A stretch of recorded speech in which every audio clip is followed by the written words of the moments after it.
জয় যিশু। আমাদের মহান প্রেমময় পিতা প্রভু যীশু খ্রিস্টের নামে আমি আজকে সবাইকে স্বাগত জানাই। আসুন আমরা ঈশ্বরকে ধন্যবাদ দিই, কারণ আর একটি দিন তিনি আমাদের জীবনে যোগ করলেন। তাই আসুন আমরা ঈশ্বরকে ধন্যবাদ ও তার মহিমা করে আমরা ঈশ্বরের বাক্যের দিকে যাই। আমি আজকে যে বিষয়ের উপরে বাক্য পাঠ করব তা হচ্ছে আমাদের প্রার্থনার জীবন, অর্থাৎ আমাদের prayer life, Christian prayer life কেমন হওয়া উচিত সেটা আমরা আজকে দেখব। আমি প্রথমত দেখি যে আমাদের প্রার্থনার জীবন আমরা 3 প্রকার দেখি। এক হচ্ছে ব্যক্তিগত প্রার্থনা বা ইন্ডিভিজুয়াল প্রেয়ার, দ্বিতীয়ত হচ্ছে পারিবারিক প্রার্থনা অথবা ফ্যামিলি প্রেয়ার, তৃতীয়ত হচ্ছে কংগ্রিগেশন প্রার্থনা অথবা মণ্ডলীগত প্রার্থনা। অর্থাৎ আমাদের এই 3 প্রকার প্রার্থনা একজন খ্রিস্টীয় জীবনে অনেক মূল্যবান। তাই আসুন আমরা দেখি যে ব্যক্তিগত প্রার্থনা সেই বিষয়ে আমি ঈশ্বরের বাক্য থেকে পাঠ করি। আমি এখানে দেখি যে কলসীয় তার 4 অধ্যায় 2 পদ আমি পাঠ করি। তোমরা প্রার্থনায় নিবিষ্ট থাকো, ধন্যবাদ সহকারে এ বিষয়ে জাগিয়া থাকো। অর্থাৎ সাধু পৌল এখানে বলছেন যে তোমরা প্রার্থনায় নিবিষ্ট থাকো এবং ধন্যবাদ সহকারে এ বিষয়ে জাগিয়া থাকো। অর্থাৎ আমাদের প্রার্থনা ধন্যবাদ সহকারে ঈশ্বরের সাথে আমাদেরকে জেগে থাকার কথা বলা হচ্ছে। এখানে আমরা কেন প্রার্থনা করব, অর্থাৎ আমাদের প্রার্থনা করার একটাই উদ্দেশ্য যে আমাদের ঈশ্বরের সহিত একটা আমাদের সম্পর্ক স্থাপন করা, ঈশ্বরকে আমাদের জানা এবং ঈশ্বরের সহিত আমাদের জীবনযাপন করা। কারণ আমরা খ্রিস্টীয় সন্তান হিসেবে আমাদের এটা করা খুবই আবশ্যক। আমরা মার্ক লিখিত সুসমাচার তার 1 অধ্যায় 35 পদ আমি আপনার সামনে পাঠ করছি। মার্ক লিখিত সুসমাচার 1 অধ্যায় 35 পদ। এখানে ঈশ্বরের বাক্য বলে, আর পরে অতি প্রত্যুষে রাত্রি পোহাইবার অনেকক্ষণ পূর্বে তিনি উঠিয়া বাহিরে গেলেন এবং নির্জন স্থানে গিয়া তথায় প্রার্থনা করিলেন। এখানে প্রভু যিশু সম্পর্কে এখানে কথা বলা হয়েছে। অর্থাৎ প্রভু যিশু যে প্রার্থনা করতেন তার সম্পূর্ণ ব্যক্তিগত প্রার্থনা তিনি কিন্তু কীভাবে করতেন, তিনি নির্জন স্থানে যেতেন এবং তিনি প্রার্থনা করতেন। এবং এটা কখন করতেন, যে একেবারে সকাল সকাল মানে রাত পোহাইবার আগে, মানে ভোর থাকতে, যখন কেউ কোথাও ওঠেনি। কারণ প্রার্থনা হচ্ছে এমন একটা জিনিস যেটা আমাদের ঈশ্বরের সাথে কথোপকথন। সেখানে কিন্তু আমাদের অনেক চিৎকার চেঁচামেচি, অনেক রকমের আওয়াজ, এগুলো কিন্তু এগুলো থেকে আমাদেরকে দূরে থাকতে হবে।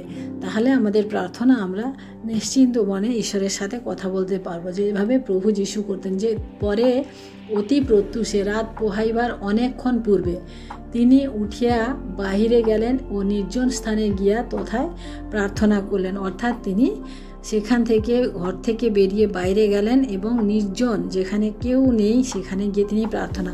ঘরে কেন তিনি প্রার্থনা করলেন না? কারণ প্রার্থনা আমাদের এমন একটা জিনিস যে আমরা হয়তো অনেক সময় আমরা আওয়াজ করে প্রার্থনা করি বা আমাদের মনে মনে প্রার্থনা করি। আমাদের ঘরের মানুষেরও অনেক সময় ডিস্টার্ব হয়, তারা উঠে পড়ে হয়তো আবার আমাদের সমস্যার সৃষ্টি হয়। তার জন্য তিনি সেখান থেকে বেরিয়ে গিয়ে তিনি বাইরে গেলেন এবং গিয়ে সেখানে প্রার্থনা করলেন।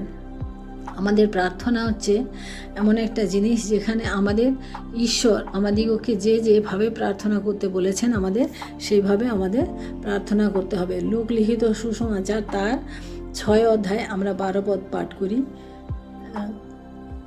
এখানে ঈশ্বরের বাক্য বলে যে সেই সময়ে তিনি একদা প্রার্থনা করণার্থে বাহির হইয়া পর্বতে গেলেন আর ঈশ্বরের নিকটে প্রার্থনা করিতে করিতে সমস্ত রাত্রি যাপন করলেন। এখানে আমরা প্রভু যিশুর প্রার্থনা সম্বন্ধে আমরা দেখছি যে প্রভু যিশু প্রার্থনা যখন করতেন, কখন রাত শেষ হয়ে যেত প্রার্থনা করতে করতে সেটাও তার খেয়াল ছিল না। আমরা এখানে লূক লিখিত সুসমাচার 6 অধ্যায় যখন 12 পদে দেখি যে তিনি সেই সময় তিনি একদা প্রার্থনা করণার্থে পর্বতের উপরে গেলেন, বাহির হইয়া পর্বতে গেলেন সেখানে আর ঈশ্বরের নিকটে প্রার্থনা করিতে করিতে সমস্ত রাত্রি তিনি যাপন করলেন। অর্থাৎ তিনি সমস্ত রাত্রি ঈশ্বরকে ধন্যবাদ দিতেন এবং প্রার্থনা করতেন। আমরা দাউদের জীবনে দেখি, দাউদও দিনে 7 বার তিনি প্রার্থনা করতেন। তিনি তার সমস্ত কথা, তিনি তার জীবনের প্রত্যেকটি বিষয়কে তিনি ঈশ্বরের সামনে তুলে ধরতেন এবং তিনি প্রার্থনা করতেন এবং তিনি 7 বার দিনে প্রার্থনা করতেন। আমরা দানিয়েলকে দেখি, তিনি 3 বার তিনি দিনে প্রার্থনা করতেন। তিনি সকাল, দুপুর এবং সন্ধ্যা তিনি 3 বার ঈশ্বরের কাছে প্রার্থনা করতেন। অর্থাৎ প্রার্থনা হচ্ছে এমন একটা জিনিস যেটাতে আমাদের ঈশ্বরের সাথে আমাদের সম্পর্ককে গভীর করে এবং আমাদের এই প্রার্থনার লাইফে আমাদের শুধু প্রার্থনা করলে হবে না, আমাদেরকে তার সাথে ঈশ্বরের বাক্যকে আমাদেরকে অধ্যয়ন করতে হবে। তাহলে আমরা ঈশ্বরের বাক্য যদি অধ্যয়ন করি তাহলে আমরা ঈশ্বরের বাক্যকে সামনে রেখে ঈশ্বরের বাক্যের ভিত্তিতে আমরা প্রার্থনা করতে পারবো। অর্থাৎ আমাদের যে ইন্ডিভিজুয়াল বা ব্যক্তিগত যে প্রার্থনা হবে সেটাতে আমাদের সম্পূর্ণরূপে ঈশ্বরের সান্নিধ্যে একেবারে নিজেকে সমর্পণ করে আমাদেরকে প্রার্থনা করতে হবে। আমাদের দ্বার রুদ্ধ করে আমাদের প্রার্থনা করার কথা বলা হয়েছে না? অনেক সময় আমাদের অনেক ডিস্টার্ব হয়, এ ঢুকে যায়, এ আসে, তার জন্য আমাদেরকে দ্বার রুদ্ধ করেও আমাদেরকে ঈশ্বরের সাথে প্রার্থনা করতে হয়। কারণ ঈশ্বর চান একান্তভাবে এই সময়টা তিনি আমাদের জীবন থেকে চান, যাতে আমরা ঈশ্বরের সাথে আমাদের জীবনের সমস্ত কথা, সমস্ত কিছু আমরা সহভাগিতা আমরা করতে পারি। আমরা দ্বিতীয়ত দেখি যে ফ্যামিলি প্রার্থনা অর্থাৎ পারিবারিক প্রার্থনা। আমরা ইয়োবের পুস্তকে দেখি, ইয়োব কিন্তু পারিবারিক প্রার্থনাতে ইয়োবের বিবরণ থেকে আমরা দেখি তার 1 অধ্যায়, আমি 5 পদ পাঠ করি। এখানে ঈশ্বরের বাক্য বলে, পরে তাহাদের ভোজনের দিন পর্যায় গত হইলে ইয়োব তাহাদিগকে আনাইয়া পবিত্র করিতেন, আর প্রত্যুষে উঠিয়া তাহাদের সকলের সংখ্যানুসারে হোম করিতেন। তখন ইয়োব বলিতেন, কি জানি আমার পুত্রগণ পাপ করিয়া মনে মনে ঈশ্বরকে জলাঞ্জলি দিয়াছে। ইয়োব সতত এইরূপ করতেন। অর্থাৎ আমরা ফ্যামিলি প্রার্থনা দেখি যে আমাদের পরিবার, আজকে আমরা যিশুতে আমাদের নিজেদের জীবনকে আমরা সমর্পণ করেছি, কিন্তু আমাদের পরিবার কি করছে সেটা আমাদেরও জানা উচিত। আমাদের পরিবারে আমাদের সন্তানরা, আমাদের স্বামী স্ত্রী, আমরা কিভাবে প্রার্থনা করছি এটা আমাদের জানা উচিত।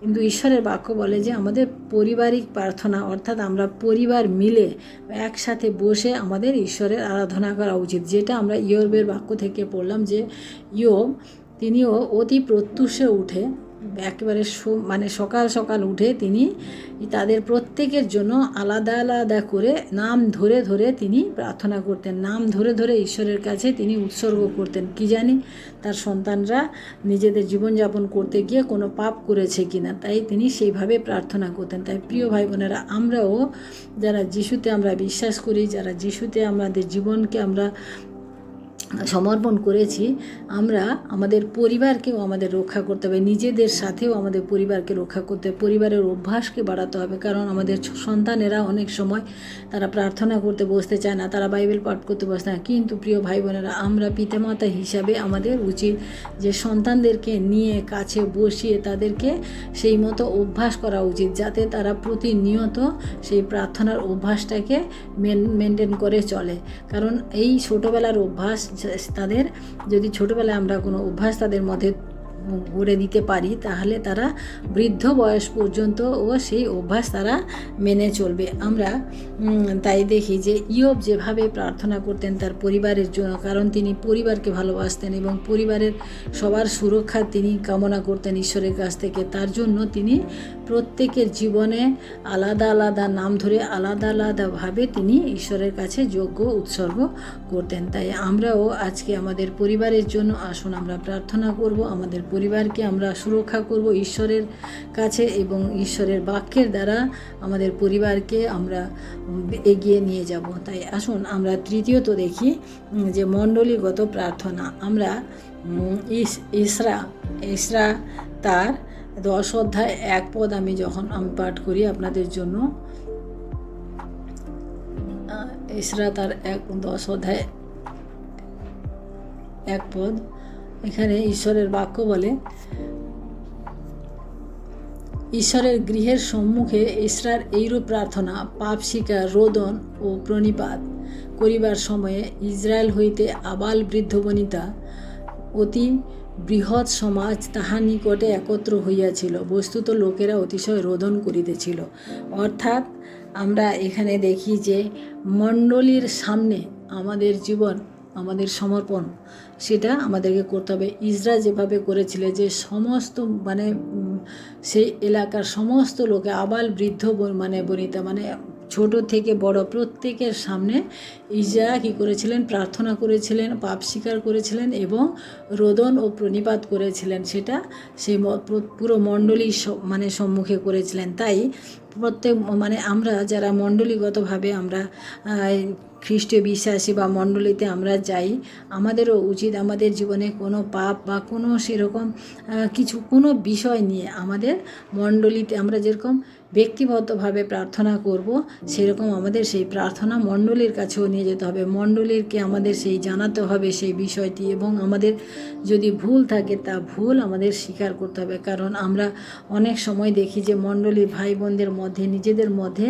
মনোমালিন্য লেগেই থাকে। সেই মনোমালিন্য থেকে আমরা অনেকে চার্চে আসা বন্ধ করি, অনেকে আমাদের অনেক কিছু খারাপ করে বসি। কিন্তু প্রিয় ভাই বোনেরা, আমাদের কিন্তু উচিত যে মণ্ডলীর সম্মুখে আমাদের অপরাধ সকল স্বীকার করা, আমাদের ক্ষমা চাওয়া, এই সমস্ত কিছু আমাদের মণ্ডলীর সামনে করা উচিত। কারণ ইসরা যেভাবে করেছিলেন, তিনি পাপ স্বীকার করেছিলেন, প্রার্থনা করেছিলেন এবং রোদন করেছিলেন এবং ঈশ্বরকে তিনি প্রণিপাত করেছিলেন। আমরাও সেইভাবে যেন করতে পারি। আমরা নেহেমিয়ার পুস্তকে তার 9 অধ্যায় আমি 2 পদ পাঠ করি আপনাদের জন্য। এখানে নেহেমিয়া কি বলে দেখি আমরা। আর ইসরায়েল বংশ সমস্ত বিজাতীয় লোক হইতে আপনাদিগকে পৃথক করিল এবং দাঁড়াইয়া আপনাদের পাপ ও আপনাদের পিতৃপুরুষদের অপরাধ স্বীকার করিল। অর্থাৎ এখানে আমরা দেখি ইসরায়েল বংশ সমস্ত বিজাতীয় লোক আপনা হইতে পৃথক, অর্থাৎ ইসরায়েলরা সমস্ত বিজাতির লোক থেকে নিজেদেরকে পৃথক করলো এবং সময়ের সামনে দাঁড়িয়ে তারা নিজেদের অপরাধ সকল সেগুলো তারা কী বলো ঈশ্বরের কাছে স্বীকার করলো। অর্থাৎ মণ্ডলী হচ্ছে এমন একটা জায়গা যেখানে আমরা আমাদের প্রার্থনা, আমরা সেখানে প্রার্থনার বিষয় আমরা করতে পারি, শেয়ার করতে পারি, সেখানে আমাদের পাপ স্বীকার করতে পারি। কারণ আমরা যখন অন্যের বিরুদ্ধে পাপ করি তখন আমাদের সেই পাপ কিন্তু তাদের সামনেই আমাদেরকে স্বীকার করতে হয়। তাই আমরা দেখলাম আজকে যে আমরা 3 প্রকার আমরা প্রার্থনা করি। প্রথমত হচ্ছে আমাদের ব্যক্তিগত প্রার্থনা, দ্বিতীয়ত আমরা কি দেখি ফ্যামিলিগত প্রার্থনা বা পারিবারিক প্রার্থনা, তৃতীয়ত হচ্ছে মণ্ডলীগত প্রার্থনা। আমরা প্রতি রবিবার হলে আমরা মণ্ডলীতে যাই এবং মণ্ডলীতে গিয়ে আমরা প্রার্থনা করি, আরাধনা করি।